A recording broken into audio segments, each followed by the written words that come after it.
we're gonna chat for a little bit about Repro TLC and the incredible work that they're doing, and then we'll open it up to you all for questions and comments, and I'm sure that you're gonna have plenty. Do you both want to start by just introducing yourselves, where you're calling in from, and maybe a little bit about your work? Yeah, definitely. I can start. Thank you so much, Jessica. I can definitely say, personally, and behalf of Repro TLC, we are huge fans of your work. We're so grateful for the way in which you are building an informed community so that we can all actually mobilize and fight back. So thank you so much. I am Latona Giwa. I use they or she pronouns. I am a birth justice advocate, a registered nurse, a full spectrum birth worker, and an IBCLC lactation consultant based in New Orleans, Louisiana. I'm also a parent, and I have two little kids. And I am the executive director of Repro TLC. Excited to be here today and talk more about that work.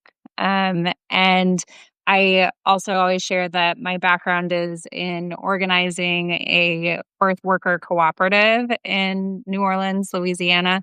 And I bring a lot of that framework into this work as well. Amazing. I'm Stephanie Tillman. I use she and they pronouns. I am board chair of Repro TLC. I am coming from Chicago. I was a nurse midwife in clinical practice in Chicago for about 10 years.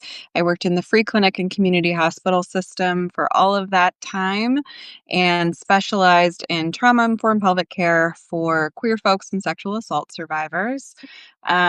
I initially joined Repro TLC as a trainee back in That's 2012, cool. 2013. I went to midwifery school at Yale in Connecticut, where I learned about abortion and was very fortunate to work in a recovery room and be trained by the physician who was providing procedures there. When I came to Illinois, my scope of practice was limited. Midwives and advanced practice clinicians could only do medication abortion. Mhm. And so I had a training and a specialty and a license that would allow me to fully provide procedures. But because of the state that I ended up practicing in, I was limited.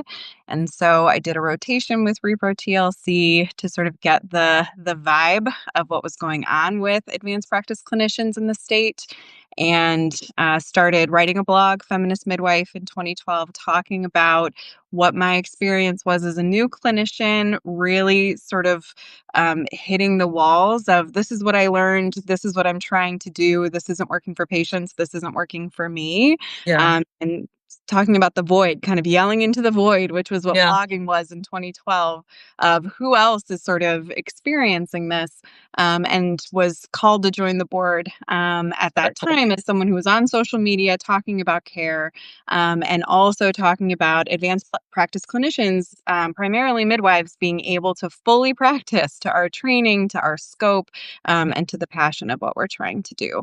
I'm a sexual assault survivor who takes care of survivors, and a lot of my work right now as a PhD candidate in healthcare ethics talks about clinical rape culture and restrictions on abortion care that we're going to be talking about today, whether from training, from provider limitations, or what patients can access, is all kind of under that umbrella of what sexual assault looks like outside and within the healthcare system. And I shared this before we hopped on. I am a huge Jessica Valenti fan. This feels so full circle to me to be in this conversation, and to do so with Repro TLC, which is an organization I am so, so proud to be a part of. It's really wonderful. So looking forward to chatting today. Thank you for that. That was awesome. You may hear my daughter running around in the background. She's trying to get to our apartment door before the food delivery guy gets here. I just heard her like scurry down the hall to try to prevent the doorbell from ringing. Latona, for folks who don't know Reaper TLC, do you want to just share a little bit about what the organization does? You all have been around for a long time. The kind of work that you're doing right now. Absolutely. So some folks may know Repro TLC as our former name Midwest Access Project, under which we've been doing this work for about 20 years. And Repro TLC has a mission to improve access to comprehensive sexual and reproductive health care by connecting providers of all types to training in the care that is marginalized and often excluded from traditional clinical education and training. And so we are connecting providers to training in abortion care, in miscarriage management, in contraception, in gender affirming care, and in pregnancy options counseling and beyond. Right. So we have been playing a critical role for the last 2 decades in really building a legacy of the next generation of comprehensive sexual and reproductive health care providers in this country.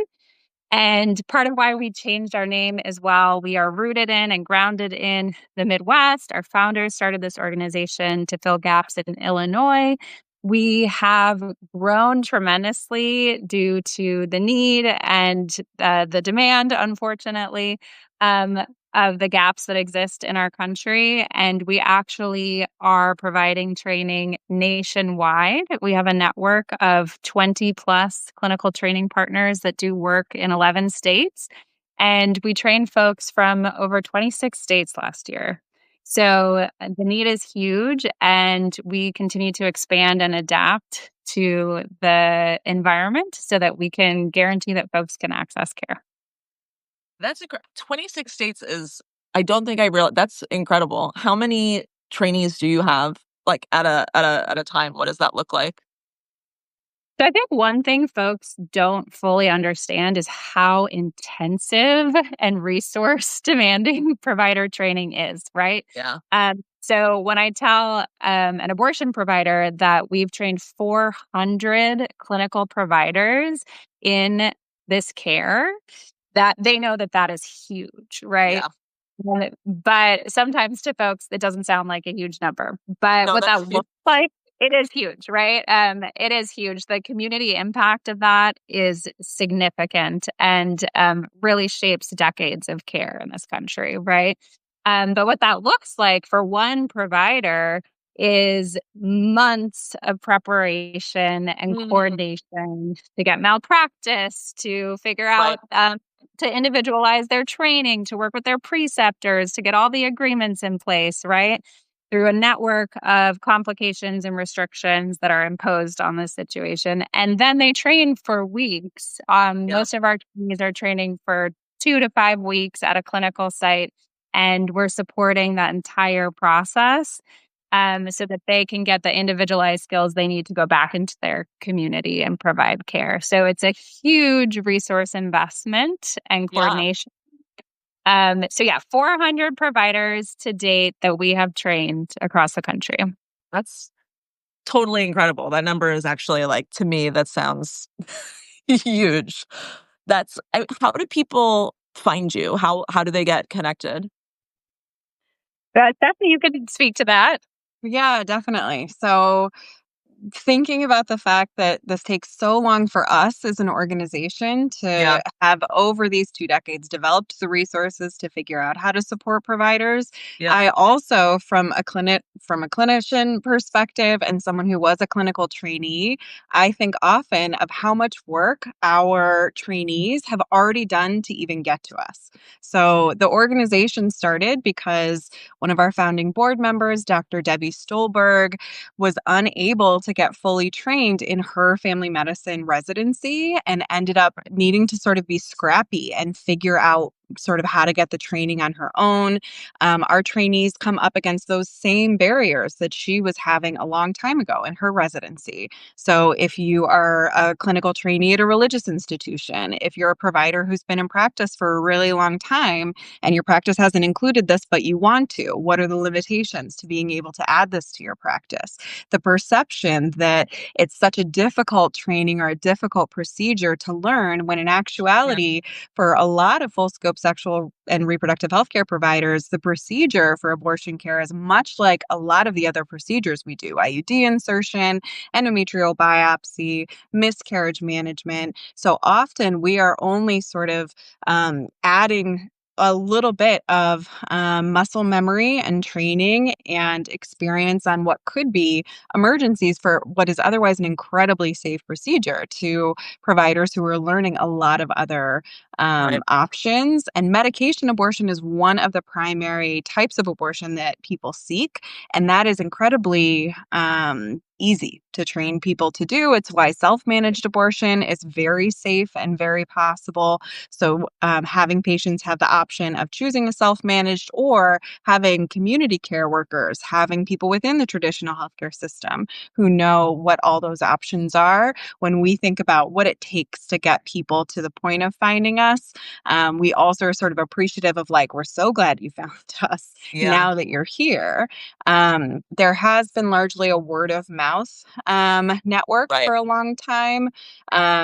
Not to say that that's underground in any way, but especially for folks at religious institutions, especially for those who might otherwise not be supported in their institution, it does take some time to figure out who your community is within abortion care. We have a very robust social media presence now, thanks to our wonderful staff, including Dominique. Um, to talk about what we do and put it very front and center for people. We have a ton of work going into provider movement building, which we'll talk about a little bit. And our hope Mhm. is that sort of continuous narrative around you trained with us. How's your work going? Are you Yeah. telling more people to Yeah. continue going? Um, I know that I found out about it through the nursing community, Nurses for Sexual and Reproductive Health, talking about if you were in nursing and go into nurse practitioner work and you want to be able to do abortion care, you need to find who can train you. And there are very few organizations who Right. train clinicians, and even fewer. Really, we're kind of the only one who's training midwives, physician assistants, and nurse practitioners, other than physicians who we also train. So Right. um, I would say word of mouth, though social media really is doing it for us. Latona, is there anything that I'm missing there? Well, and I would also just add that unfortunately, our problem is not recruiting folks who want to have this training and want to provide this care. I think Right. that, you know, maybe one of the only upsides of this horrendous moment that we're in is that Yeah. it really has catalyzed providers who maybe were just didn't think much about this care beforehand or figured other Yeah. people have this covered. And providers are really showing up and saying, no, I want these skills. I want to be able to preserve this care for patients into the future. So we actually have the opposite problem, unfortunately. Post Dobbs, we saw, or I should say pre Dobbs, with the other few organizations that do similar training work to us, saw that already about 60% of training need was unmet pre-Dobbs. Wow. And um, post-Dobbs, we saw our applicant rate spike 150% just spring of 2022 before just, when it was rumored that the Supreme Court would rule the way it did. And then after Dobbs, every application cycle since has been a new record. And so we unfortunately are in a position where we're really having to select applicants from the pool, and we're Right. continuing to grow our capacity to meet this need. Right.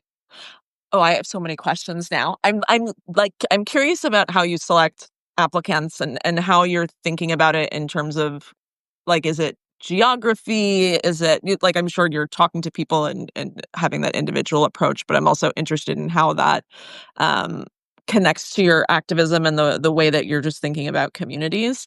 But I also was curious to hear about you mentioned something that's really important that I want to make sure that we get to and that people know that you're not just training doctors, right? I think that there is this people hear abortion provider and in their mind they sort of automatically go to doctor, and that's not the truth. That's not who abortion providers are. Abortion providers are all sorts of different people. And so I'm wondering if why don't we start there? If you could talk a little bit about that, what kind of providers and practitioners you're training and sort of the importance of understanding the spectrum of different kinds of providers who are doing this work.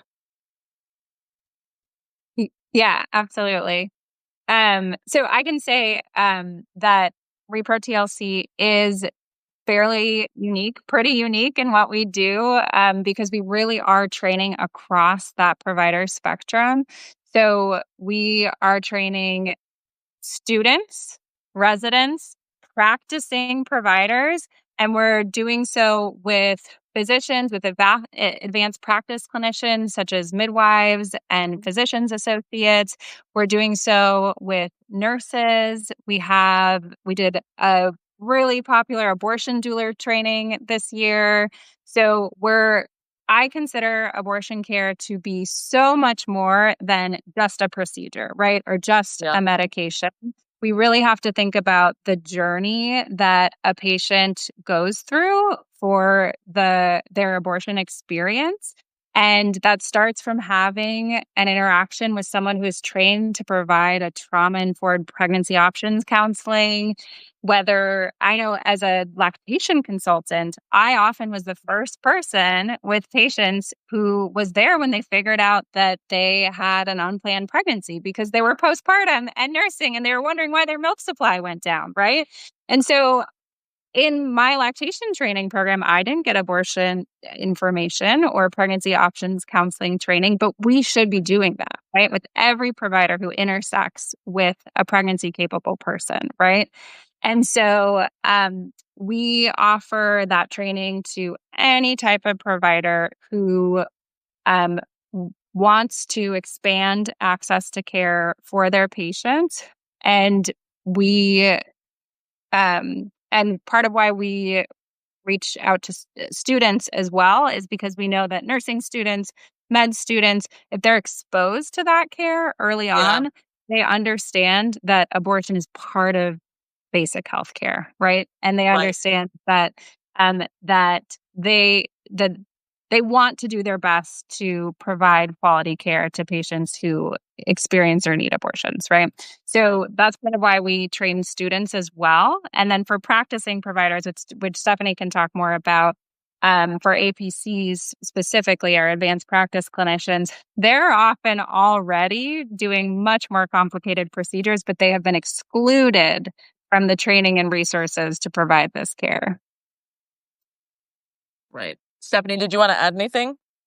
Yeah, definitely. So, abortion exceptionalism, maybe people are familiar with that term, but this idea of abortion only if, right? So, the way that I think generally people hear about that is abortion's okay only in cases of X, Y, or Z. That's an example of abortion exceptionalism. Yeah. Which is not ethical in terms of healthcare. We shouldn't have these exceptions to how people can access care. That abortion exceptionalism has extended into the clinical training space where you only learn about abortion if you work in sexual and reproductive health, or you only learn about abortion if you go seeking it.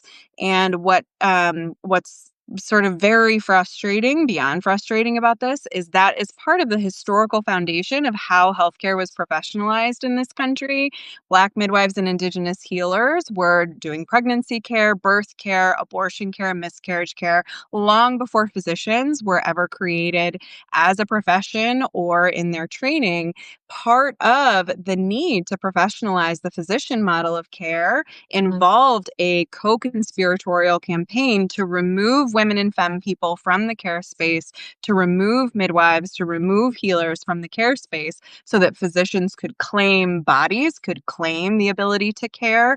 And they chose abortion as sort of the campaign note for that entire piece. So if you look into the history of how medicine came to be, it required a removal of everyone who wasn't a physician and mostly women and femme people. And what we have been going through now are generations of care workers, of healers coming back into the space to be able to not only be representative of the patients who are receiving care and be more of a of a voice of patients Yeah. who are having those experiences, but then also to remind people exactly what Latona and I are trying to share as kind of the narrative and the ethos of what Repro TLC does is abortion care is just part of everything else. Abortion care Yeah. is perimenopause care. Abortion care is primary care. Abortion care is gender affirming care. Yeah. And all of those have their own exceptions that people try and put in, like, oh, you only need to learn this if you go into it, as opposed to, oh, you're going to see your pediatrician as a 15-year-old. If it happens to be that you need an abortion, your pediatrician can do an abortion because abortion isn't an exception. It's part and parcel of people's everyday lives. Yeah. And so the work that is still going on to be able to make sure that all clinicians, all care workers learn about abortion, that it isn't exceptionalized as this secret thing that we talk about, this special thing that you have to seek extra training for. It should be integrated. Is taking so much time. When I joined the board of Repro TLC around 2017, I was working with just an incredible group of midwives to make sure that we were changing the requirements for what should be taught in nurse midwifery and certified midwifery programs to make sure that on the tests for licensure, there were questions about abortion, to then force education programs to teach it because clinical programs teach to the test. And so we've done that for midwifery. We now have a ton of really great organizational resources supporting Yeah. midwifery and abortion care. We don't have that for nursing. We don't have that for other nurse practitioner specialties. I can't speak to PAs, but I would imagine it's really similarly Yeah. exceptional. And if it isn't on licensure exams, programs don't feel like they need to teach it. And then there's sort of this other level of there's didactic teaching. Yes, you're going to learn on a PowerPoint. Some faculty person is going to say, here's the 1 through 10 of how this works. That doesn't mean that you're getting a clinical experience to be in conversation with a patient, to sort of Right. be in sort of this sociocultural moment that we're in, understanding the passion and the joy and the energy that people who work in abortion care bring to our work. And so people aren't getting that exposure either. So then there isn't this Right. automatic, I want to be an abortion provider, because people don't have that Right. experience. And that's what we're trying to offer people is like, just even come observe when you're a Yeah. medical nursing student so that we can show you how powerful this community of care is and the patients who we take care of. I I love love that so much. comment, Stephanie. The even just bringing people into the joy of providing this care to other humans, Yeah. and that this isn't just a sad thing that happens in a dark corner. Yeah. I love that framework also so much because it just runs so correctly and accurately counter to the anti-abortion framework that's being pushed right now. I think one of the things that makes me most nervous and one of the trends that I'm seeing like really take hold in a lot of legislation is this move to further divorce abortion from healthcare in all of these spaces, right? And to treat abortion as something different, with these activists going as far to say that, a life-saving abortion is not really an abortion, right? Like, where they're trying to literally redefine medical terms or create fake medical terms and just really inserting themselves in these spaces. Um, I'm wondering how much I imagine this is already an uphill battle for you both, but I'm wondering how much the current anti-abortion movement and what's happening right now, whether it's like on a state level or, national level or culturally, how much that comes into play with that move to try to end that exceptionalism, right? Like, has that shifted at all over the last few years? Yeah. So a couple thoughts. One, one thing I love about Repro TLC is that we do lead with abortion, but we have this lens that we want to connect providers to the training to provide any care that's being excluded or marginalized from sexual and reproductive health care, that this is comprehensive and it is shifting, right? Like we see the game that's being played, right? So it's also gender affirming care. We've been connecting more providers to that training because it's a very similar dynamic where it's being excluded and considered not real healthcare when we know it's life-saving, essential care, right? We're seeing that around medication abortion and distinguishing, this medication, I'm in Louisiana, and so we're seeing that with the controlled substance laws that counter to science, counter to how this has been used to save lives in emergency rooms, on obstetric units. We're all of a sudden going to say this is a dangerous substance, right? Um, and so I want to name that. And then two, we definitely are seeing an exacerbation of a lot of trends in this moment, of course, but so much of this is not new. And so Repro TLC has been doing this for 20 years, and this need has been present that entire time and beforehand. And we have a lot of the tools and resources already developed. We have been one of the few organizations training across state lines during that time, pre-Dobbs law. And so we have the skills and systems in place to deal with getting our trainees malpractice insurance across Yeah. state lines, with dealing with licensure. We, along with some of our alumni, helped to advocate in the state of Illinois last year to remove some of the really burdensome requirements for out-of-state residency licensure approvals, knowing that Illinois is one of the absolutely crucial states right now, not only for patients to come in and get care, but for providers to come in and get training, right?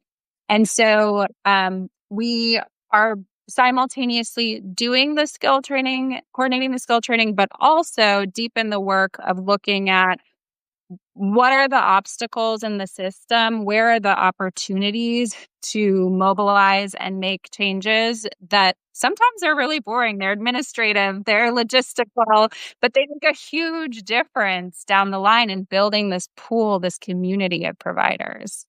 So Yeah. those are things that come to mind. No, I think that's great. The further that I get into this work and the longer I've been doing this, like just realizing how much is the boring stuff, like there's just so much of it. I know that I'm going to get this question from a lot of folks in comments who are going to want to know how to help. And I'm wondering, we talked a little bit about obstacles to training. Is there a way, how can people figure out like what the potential obstacles are for training in their communities, in their states, things that they can push back against, even if it's like the little bore- boring things that might be helpful? Yeah, I mean, sorry, Stephanie, it looked like you're about to say No, you something. go first. I'll formulate while you say. Great. One thing I would say is definitely reach out to us. I'm so excited we're able to hire a provider movement building organizer this year whose work is just dedicated to connecting providers to each other, connecting folks to existing advocacy efforts, and identifying where there is that synergy of people who have capacity and interest and an opportunity to move the scale a little bit on an issue. And so please reach out to us if you have ideas or if you have that capacity. We want to hear from you. And, in Illinois specifically, we are doing a landscape analysis of the sexual and reproductive health landscape in the state to look at who are the folks who want to be providing care but can't or haven't accessed it yet, who wants to do more training, who wants to connect with more providers, because we really do have in that state sort of this is an opportunity moment where there is so much happening and the state is really pushing to advance that. And so we want that not to just benefit folks in Illinois, but providers around the country as well. Yeah. Stephanie, did you want to add? Sorry.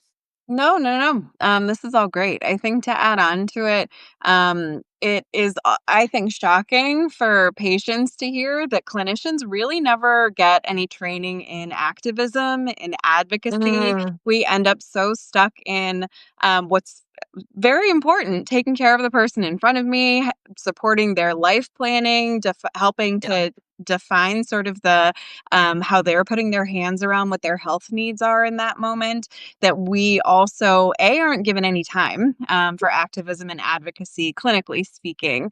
But even in our programs, it's not something that is prioritized. It would need to be a pretty unique program for them to say, now let's talk about your work as an Right. activist. And Right. so there are aspects of different types of clinical care work that are naturally activism driven. And I would say abortion is one of those. As a full scope sexual and reproductive health care provider, I would say all of sexual and repro health is Yeah. that. But I would also argue, if you're looking for like what's going on in my community, what is sort of the training or barriers in my community for anyone I know, my neighbor, to be able to access the care that they would need, I would argue if you aren't already involved in mutual aid groups in your Yeah. community or in supporting people who are most marginalized in this moment, who have been historically marginalized, Mhm. you should be volunteering in those spaces, finding ways to listen and inroads into what self-defined support would look like in that moment. And a lot of communities who have needed to seek healthcare outside of the traditional healthcare system, either because they've been harmed by that system or because the people who look like them don't exist within that system. So if we're thinking Right. of Black women, people of color, queer folks who have primarily sought community care, even if I just think about birth care, people who are otherwise harmed violently, but also in their self determination and autonomy in healthcare systems, very likely there's a care community outside of a healthcare system where they seek a lot of their information, their support, the connections. And speaking as a queer person, a lot of queer sexual and reproductive health care does not happen inside of the healthcare system. There is a lot of outside support networks where people get pregnant when they want to, people become unpregnant when they don't want to be pregnant. And so there's a long history of people accessing care outside of what we would consider like the clinic, but in abortion work, but also in how we connect this work to full scope sexual and repro health. Just ask ask your Yeah. friends. Like, I'm looking to be honest about what's going on with abortion right now. Do you know if, the primary healthcare provider we see, do they do abortion care or do they limit abortion care? How do I make sure I see a provider who supports abortion care? And Repro TLC is Yeah. definitely sort of a hub for knowing where those spots are, where we're supporting folks. And we want people to be aware of our work and to be supported through that work. I love that. You bring up something really important, and I'm wondering how it comes up in your own work. Just the way that folks from marginalized communities have been excluded sort of within abortion care work, within the work that you're doing. I know that this is something that's important to both of you in centering the expertise of folks who have been historically marginalized. How do you sort of put that into practice at Repro TLC or with the training? What does that look like?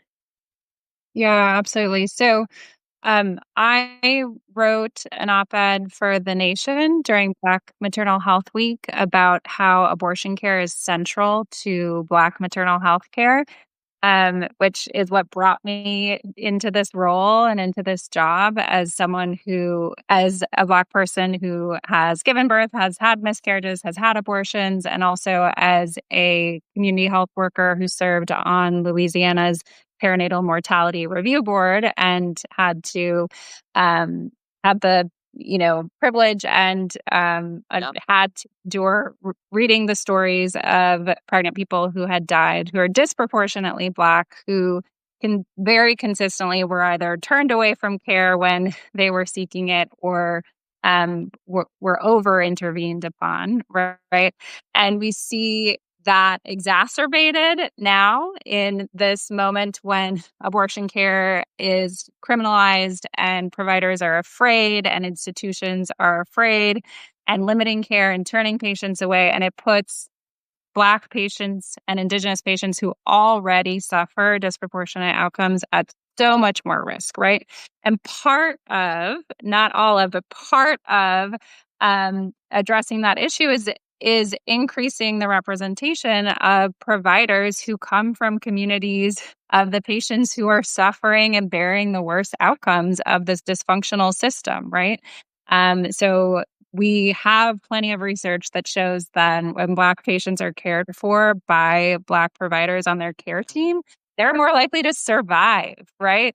And so at Repro TLC, we have taken the time to really look at the data, and we know that of obstetricians, of midwives, of providers who are providing abortion care, less than 10% of those are Black in the United States. As little as 1% in some of those fields. And so we have made a commitment to not only outreach to Black, Latina, and Indigenous communities, but also we meet 100% of the financial need of those learners. Because we know financial barriers are a huge reason that providers don't get training. If you have already put so much into getting into medical school or nursing school, if you're a first generation learner from your family, you put up with the racism at your medical school or your midwifery program, and then your program doesn't provide you this training, you have to go out of your way to find it, to travel across the country, lodging, childcare. That Yeah. is a huge barrier, right? And so we spent $57,000 last year just supporting the financial needs of our provider trainees, and this year we have raised $135,000 to meet that need. So that's a big way that we are investing in Black, Latina, and Indigenous provider communities to build that next generation of care providers. I love that. I Another, know. if I can I Yeah, of add on to course. that just a little bit? I think Yeah. too, we've sort of hinted to this a bit that abortion's more than the procedure, it's more than the medication. We recognize that for clinicians, for care workers, and for patients, there are then all these other messaging pieces coming at them. Either you Right. should feel a certain way about the type of care you're receiving, or you should feel a certain way about the identities that you are bringing into the space. You should struggle with Yeah. language with your provider like you would in any healthcare setting.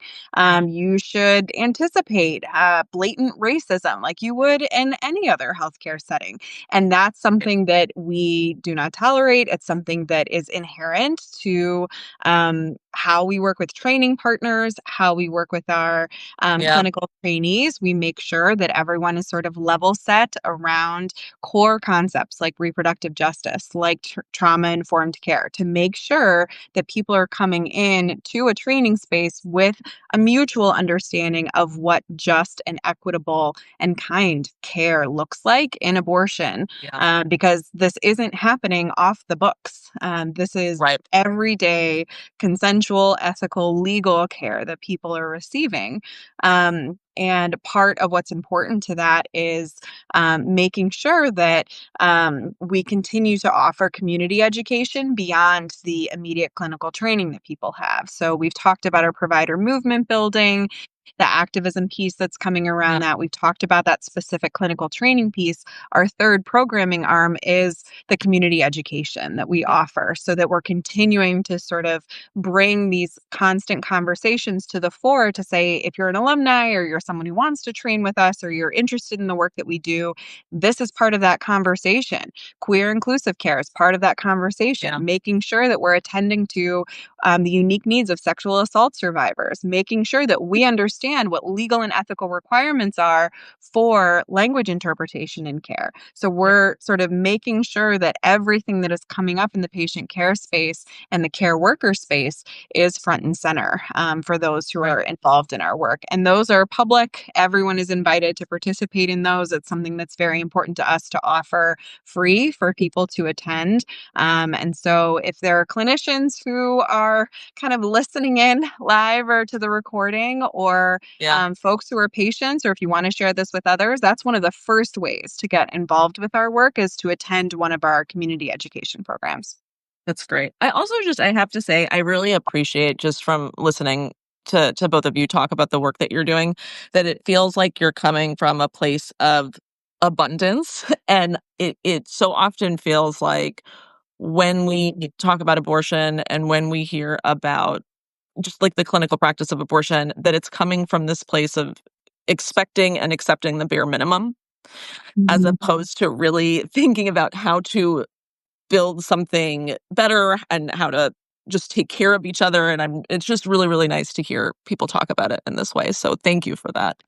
Um, I know folks are going to want to ask some questions, but before I go to comments, I just wanted to talk about criminalization for a second, because I know that this is something that's on everyone's mind, and the thing that's on my mind lately is the midwife in Texas who was arrested, and sort of the way that the anti-abortion movement there and Ken Paxton, the attorney general there, have really weaponized her identity as a midwife to Mhm. make it seem as if that means that she's somehow less qualified, right? Less trained.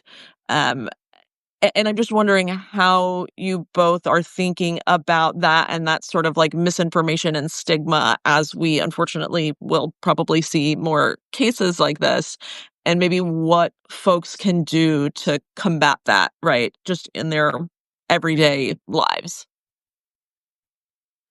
Yeah, as a fellow midwife, to the provider who was arrested, midwives provide abortions. Midwifery care is abortion care. Abortion care is midwifery care. It is within our scope. We can provide safe, legal, quality care equal to that of physicians. And I would argue often better, because the midwifery model of care is very unique and important to abortion care.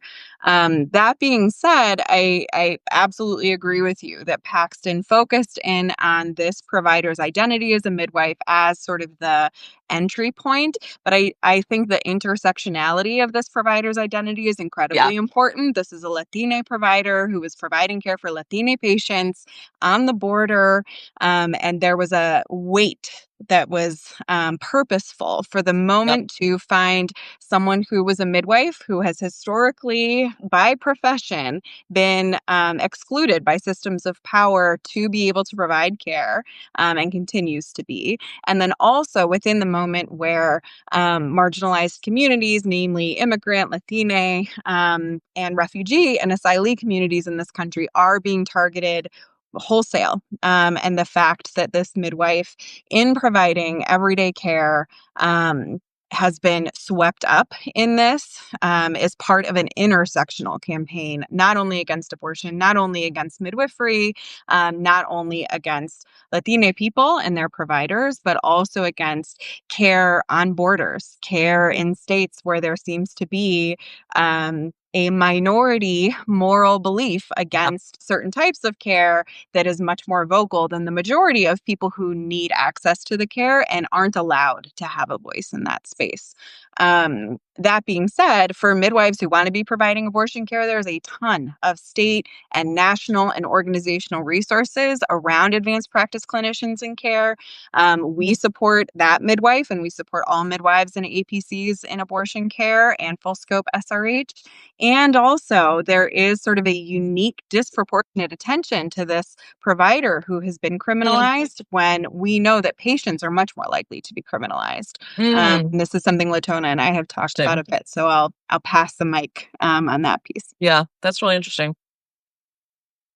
Yeah, I mean, Stephanie, you said it very well. And I think we try to hold that balance, since clinicians and providers are our target audience that we are serving. And we are equipping them with connections to legal resources, to digital security resources, to each other, and best practices in this very scary moment where criminalization is real. But we know that providers who are not physicians are more likely to be criminalized. Providers who are people of color and have other marginalized identities. And then we know that patients are much more likely to be criminalized, and providers play a role in that. Unfortunately, the data shows that providers are often the ones reporting patients and um, involving them in family policing systems, right? And so we need to simultaneously support our providers and equip our providers and help them move from this stance of Yeah. self-protection, patients at risk,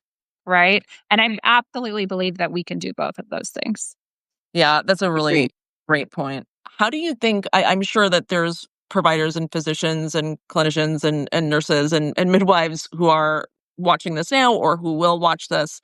Um, what kinds of things can they do if they're worried about criminalization, if they're worried about sort of like a lack of education around patient privacy and the fact that they don't have to share certain information with the police, right? Like I know that this is something that's come up in a lot of different cases, unfortunately, where sometimes we're seeing um, healthcare providers sort of proactively share information with police that they don't need to, and then other times they feel like they have to answer questions, right? Are there any good resources or anything that you would recommend for folks who work in those fields who might wanna be helpful in their own health centers, hospitals, communities? Absolutely. If folks are not already connected with the Abortion Care Network, ACN, with the National Abortion Federation, NAF, um, additionally, the Abortion Defense Network, which is a network of legal providers who are really equipped to support this. Those would be three recommendations I would absolutely make. Now is the time to get connected. Stephanie, others you want to call out? Yes, there are specific legal organizations that can either Yeah, represent providers or can link providers. So the Center for Reproductive Rights, yeah. if, when, how, I think. Sometimes I Yeah, get that's right. okay, if, when, how, I get them mixed up with another. And so starting with any of those, including with the social media teams who run those accounts on social media platforms, you don't have to get into the weeds on emails. There are very nimble staff behind these Yeah, groups that can get people connected. And I think that's part of the abortion exceptionalism, just to even circle back, is this feeling of yeah, like, scrambling in scarcity, like there must be no one for me to talk to, or everyone's so busy, or how do we do this, yeah, when in actuality there is a beautiful, wonderful community of people who are pretty well resourced, very knowledgeable, and there's a deep bench of support behind you if you are going through something, or you are finding that your patients are going through something and you need more resources. Reach out so that we can be connecting people yeah. with that network. That's actually that leads to a question I wanna make sure to ask before we, go to comments. How can we talk more, pay more attention to taking care of folks who are providing abortions? Obviously, this is a really stressful, terrible moment for everyone, for providers, for patients, for activists, for, you know, all of us. But is there something that folks can do, or how do you all think about how we sort of take care of the emotional and mental load for folks who are doing this work? Yeah, well, I think for folks who aren't providers who are on, like I loved Stephanie's suggestion of, find out if a provider is an abortion provider, abortion supporter, and bring your patient business to them. Thank your provider, even if you're not getting an abortion from them. Let them know that you are so glad to know that they do provide this Yeah, care. Right? That morale boost is yeah, huge. We pay a lot of attention to it. We send a lot of just like goodies and supports to our partner yeah, clinics, and not just the doctors who absolutely deserve it, but also the MAs and the front desk staff. They have to take on a lot of the burden and brunt of the emotional labor of yeah, this moment. So let's not forget about the support staff as well. And then our clinics are struggling, especially our independent clinics. yeah, And so donate to them, of course, but also in the training world, Repro mm, TLC has always compensated our training partners for their clinical training time. We value that time, and that is yeah, actually common practice. It's common to send trainees and residents without paying. And so we absolutely pay our providers. We want to move money into their accounts so they can keep yeah. sustaining their work. And then two, um, and then I'm going to pass to Stephanie for more ideas. Yeah, all of those are great. I think that, my clinician heart immediately goes to the patients. I'm sort of like, Of oh, course. clinicians are figuring it out. clinicians are struggling. I know that that's true, but supporting patients honestly is such a boost to the clinical care community and to the care community writ large. So donating to your local abortion fund, donating to, like Latona said, independent clinics, the clinics and clinic systems that are maybe most well known to us are pretty well resourced, honestly. Yes, times are tough, but indie clinics are having the hardest times, are most likely to close. If you're in a state where abortion has been restricted or has become illegal or criminalized, do what you can to find out how to keep what was an abortion clinic in that area open so that when laws change, there's a clinic ready to switch back into that care. So, what's at risk at the moment are clinic closures, and all of a sudden, there's sort of a loss of an abortion care community while there's such an advocacy and legal effort to bring the work back. So, if you are in a state where that's limited, a lot of those clinicians and those staff are putting out calls for donations, for support, for ways to keep the clinic open, to provide other types of SRH that also is under attack. So, queer care, Yeah. miscarriage management, contraceptive care, which Jessica, I know you write about all the time. All Yeah. of this is linked, of course. If these clinics cannot continue to provide full scope care and they close, once we are able to sort of realize some of the national rights that people should be having in able to access this care, we then are going to be in a tough spot to have places for providers to go. Yeah. So whatever you can do to support your local clinical care community is really important. I love it. I'm going to open it up to some questions from the community. If anyone has any, there's so much to talk about, so we went a little bit over. I hope I didn't keep you both from anything. I just was like, didn't want to. Just getting started. So it's I great. know. I'm like, how Let's go. too much. It's too much. I know someone asked at the beginning, they wanted to know if you all do any work with medical students for choice. Yeah, so we have long partnered and connected with medical students because they're an absolutely essential organization in the ecosystem. We're really appreciative of their work. Many of our trainees actually get co-funding, some support from MSFC and some support from us, and we're always excited to do that with partners. And then we also are part of sort of a pipeline or a building of skills. And so folks maybe did workshops or observations with med students for choice before they came to Repro TLC and then built on those skills, right? And one thing I also love about our program is that we know that we're investing in providers throughout their journey, throughout their career, right? And so we often have alumni come back. Maybe they trained in first trimester procedures with us a couple years ago that they want to do later gestation with care with us. And so we're all of the training partners in the ecosystem really work together to invest in that provider to provide the fullest scope of care possible. Right. Yeah. And folks are often very familiar with Med Students for Choice, which is wonderful. It has such great foundations in the clinical training community. The sibling organization for nursing is called Nurses for Sexual and Reproductive Health. Oh. And that's sort of the home organization for nurses who want to get into abortion Right. care. And that's honestly how I started into this work when I was a midwifery student. They used to be called Nursing Students for Choice as more of an obvious sibling organization. Yeah. And I was a student within that organization while in my midwifery program, and then joined their board and started into board leadership largely because of nurses in abortion care. And Yeah. so really thinking about, for a lot of places, a clinic cannot even operate if there is not a nurse there. So it's only going so far for us to continue to train physicians as well as APCs if we don't have a nurse in the clinic, either able to provide anesthesia or able to do recovery. Right. And so the hyper focus on physician training as well as Yeah. APC training, honestly, is really leaving a lot of attention away from the need for nurses, for medical assistants, for front desk staff, for Right. social workers.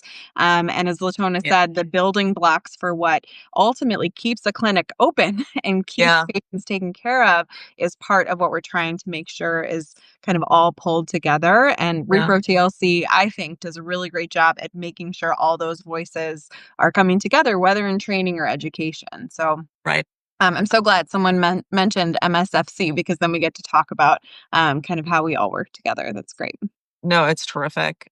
There's a really interesting question here. Someone says, as an older physician, we've been specifically warned against activism, and that idea persists. I've seen recent editorials from physicians still arguing this point, and they say if we're not advocating, we're not taking care of our patients. How prevalent do you think that idea is? Right, that if you are a healthcare provider, that you should not be involved in activism, and like, is there a way to shift that? I can say as a clinician, my blood boils even Mm. hearing that. The idea that the activism work that any care provider would do is somehow taking away from patient care truly is very outdated. And I don't mean this as an ageist comment, but as a very like self-aware, like, we have so much to do. How do you think any of this happened? And as an ethicist now, really trying to pay attention to what have sort of been the eras of social, civil rights, feminist movements that have Yeah. changed how patients are holding providers accountable to the types of care and the rights that they have in the healthcare system. We have left the activist movements to patients and really have done very little to change the culture within a traditional Mhm. healthcare model to be receptive to this changing understanding of autonomy. We've seen this with Me Too and Yeah. conversations around bodily and decisional safety, sexual safety in all Yeah. spaces. Me Too pelvic quickly became part of that narrative. And that's a lot of the work that I do now, where sexual assault survivors either come into the healthcare system and are traumatized, or we Right. create survivors through providing healthcare because of how we provide healthcare. And so Right. when you think about like, oh, I just show up to my job and do my job, your job's hurting people. And so if you Right. aren't paying attention to the ways that either if you can't provide abortion care, what that means for you as a person, for your license, for the Right. access that your patients have to care, I think you aren't allowing yourself to exist in your full humanness as a worker. And, today is May Day, really thinking about the workforce in this community. Yeah.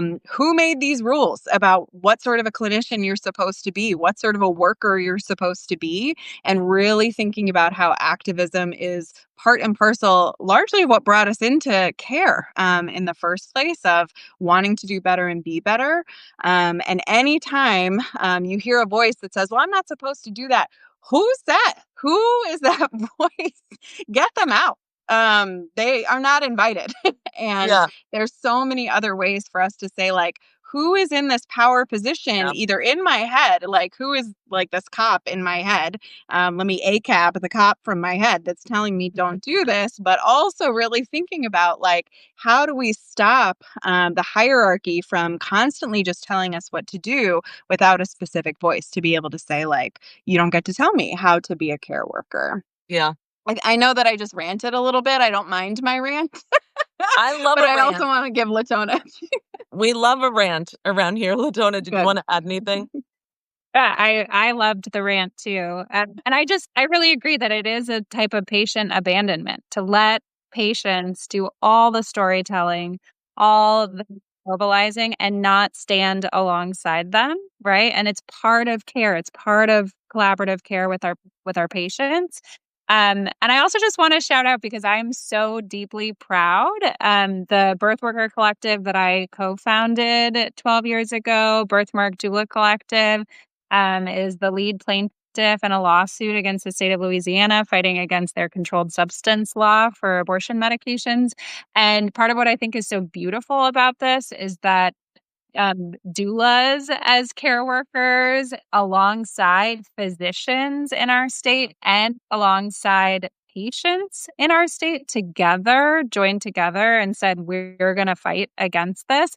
And it's really countering the medical hierarchy that says these groups can't join together. They need to be siloed, right? And we are so much more powerful when we collaborate in that way. I love that. So I feel like that is like the perfect place for us to end, but which is sad. I feel like we should do this again. But before we sign off, do you want to tell folks where they can donate to Repro TLC, where they can find you, how they can help? Absolutely. So our website is reprotlc.org, on Instagram and other social medias. We're at reprotlc. We also now have a Substack. So I'm joining from that account. So more to come. And Stephanie, too, as our board chair and amazing thought leader, if you want to share where folks can find you. Yeah, I started blogging in 2012 under the name Feminist Midwife and still sort of enjoy a community under that name, though a little bit less these days as I try to finish my dissertation so I can get back to some work. But I'm happy to have folks join me there. I often really just talk about Repro TLC because I'm just so proud of everything that we're up to these days.